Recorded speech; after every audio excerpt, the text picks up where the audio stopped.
दोस्तों, इस वक्त सऊदी अरब में लाखों मजदूर मजदूरी कर रहे हैं। इनमें से सिर्फ 10% लोग कामयाब हुए, जबकि 90% लोगों को बेपनाह मुश्किलात का सामना करना पड़ा। परदेश ने उनकी जवानी को तबाह कर दिया, उनके बच्चे आवारा हो गए, उनकी बेगमात को माली मुश्किलात का सामना करना पड़ा। जब ये परदेसी वापस लौटते हैं तो ये लोग तरह तरह की बीमारियों में मुब्तला हो जाते हैं। कफीलों ने ज़हनी तौर पर इनको मफलूज कर दिया। आज की इस वीडियो में हम एक ऐसे आदमी के बारे में बताएंगे जो रोजी रोटी कमाने की खातिर सऊदी अरब गया, मगर कफील ने उस पर ऐसे जुल्म किए जिसे सुनकर इंसान कानों को हाथ लगाने पर मजबूर हो जाता है कि इस दुनिया में ऐसे लोग भी मौजूद हैं जिनके आगे इंसानियत की कोई अहमियत नहीं है। इन्हें पैसे की इस कदर हवस होती है, वो लोगों को अपना गुलाम समझते हैं। ये आदमी जब सऊदी अरब से वापस आया तो इसकी क्या हालत थी। इस परदेसी की हालत को देखकर किस तरह इंसान के रोंगटे खड़े हो जाते हैं, किस तरह इंसान की आंखों से आंसू जारी हो जाते हैं। इस आदमी को किन चीजों का सामना करना पड़ा, इसकी ये हालत कैसे हुई, ये तमाम तफसीलात आज की इस वीडियो में बताई जाएगी। लिहाजा वीडियो को आखिर तक लाजमी देखें। आसफ, जिसका ताल्लुक हरीपुर से था, ये हालात से तंग आकर बच्चों की अच्छी तालीम के लिए रोजी रोटी कमाने की खातिर सऊदी अरब गया। ये सन 2011 का वाक़या है जब आसफ ने जद्दा की सरजमीन पर कदम रखा। अपने छोटे छोटे बच्चों को छोड़ना इसके लिए इंतहाई मुश्किल था। दोस्तों, जब वो जद्दा एयरपोर्ट पर पहुंचा तो फिंगरप्रिंट के दौरान उसके साथ इंतहाई नामुनासिब रवैये से बात की गई। वहां पर मौजूद अमले की बातों से वो इंतहाई परेशान हुआ। कई बार उसे हाथ धोने का कहा गया क्योंकि उसके फिंगरप्रिंट शो नहीं हो रहे थे। अरबों के तलख रवैये से सब कुछ पता चल रहा था। आखिरकार अल्लाह अल्लाह करके उसके फिंगरप्रिंट लगे। जब वो जद्दा एयरपोर्ट से बाहर आया तो उसका ख्याल था एक बड़ी सी गाड़ी उसका इंतजार कर रही होगी, मगर उसे एयरपोर्ट से वसूल करने के लिए कोई ना आया। चनाचे वो 4 घंटे तक इंतजार करता रहा। आखिरकार कंपनी की एक गाड़ी आई, वो उसमें बैठा, जबकि गाड़ी जद्दा के मुख्तलिफ रोड को क्रॉस करते हुए अपनी मंजिल की जानब रवाना थी। वो इंतहाई उदास था। उसने जिंदगी में अपने बच्चों के बगैर एक पल भी ना गुजारा।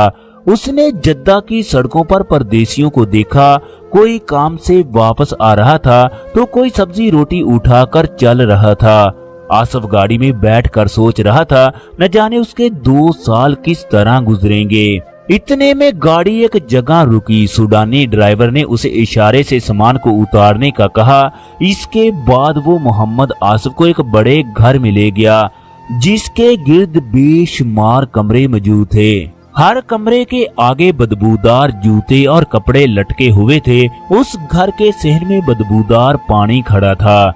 ड्राइवर ने एक कमरे की जानब इशारा करते हुए कहा, तुम इस कमरे में रहोगे। वो कमरा बंगाली लोगों का था जिसके अंदर तंबाकू और गंदे कपड़ों की स्मेल आ रही थी।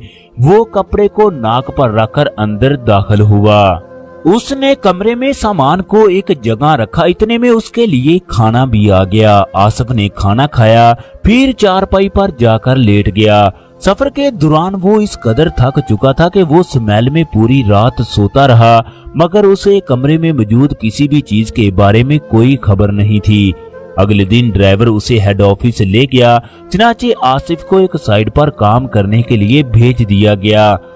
वो पाकिस्तान से इलेक्ट्रीशियन के वीजे पर सऊदी अरब आया था, मगर वहां पर उसे ब्लॉक उठाने का काम लिया जाने लगा। चनाचे आसफ ने काम करने से इनकार कर दिया। फोरमैन ने उसे हेड ऑफिस भेज दिया। वहां पर कफील भी मौजूद था। आसफ ने कफील से सीधी सीधी बात की जो वहां पर मौजूद एक इंडियन ने ट्रांसलेट करके बताई कि ये कहता है, अगर आप लोगों के पास इलेक्ट्रीशियन का काम है तो मैं करूंगा, वरना मुझे वापस भेज दिया जाए। कफील उसे कहने लगा, इसे बताओ अभी इलेक्ट्रीशियन का काम नहीं है, लिहाजा इसे यही काम करना पड़ेगा। वहां पर मोहम्मद आसफ और कफील के दौरान तकरार बढ़ने लगी। मोहम्मद आसफ ने काम करने से साफ साफ इनकार कर दिया।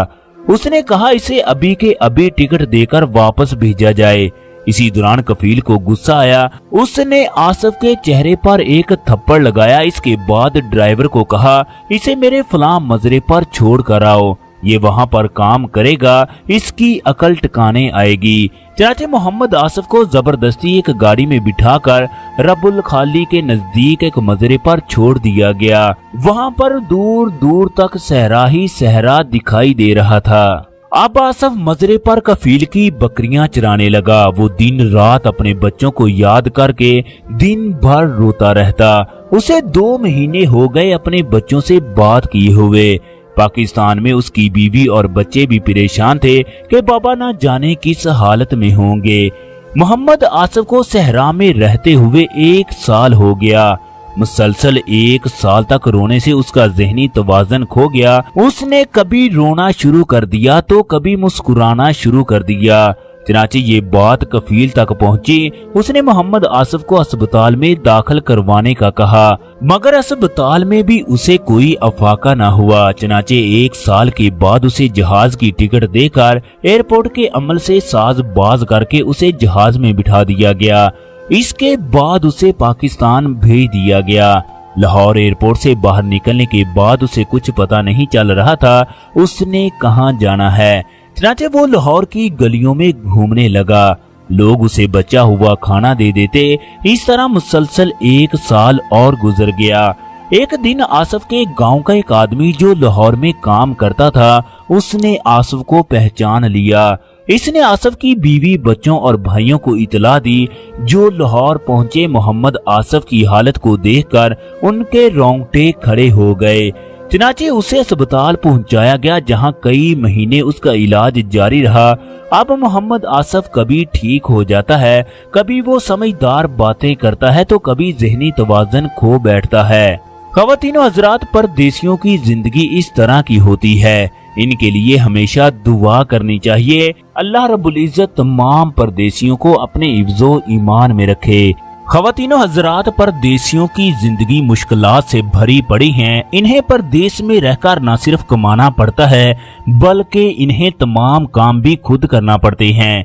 एक तरफ इन्हें अकामे की और कफील की परेशानी, दूसरी तरफ अगर दिहाड़ी ना लगे इन्हें सारी रात नींद नहीं आती। मोहम्मद आसिफ जैसे न जाने कितने लोग हैं जिन्हें ज़हनी अजियत का सामना करना पड़ता है। यही वजह है कई परदेसियों की दूसरे ममालिक से मैयतें आती हैं। सारी उम्र का परदेश, बीवी बच्चों से जुदाई, ये किसी ज़हनी अजियत से कम नहीं होते। अल्लाह रब्बुल इज़्ज़त से दुआ है खालिक़े कायनात तमाम परदेसियों को सलामत रखे। आमीन। दोस्तों, आप लोग भी कमेंट बॉक्स में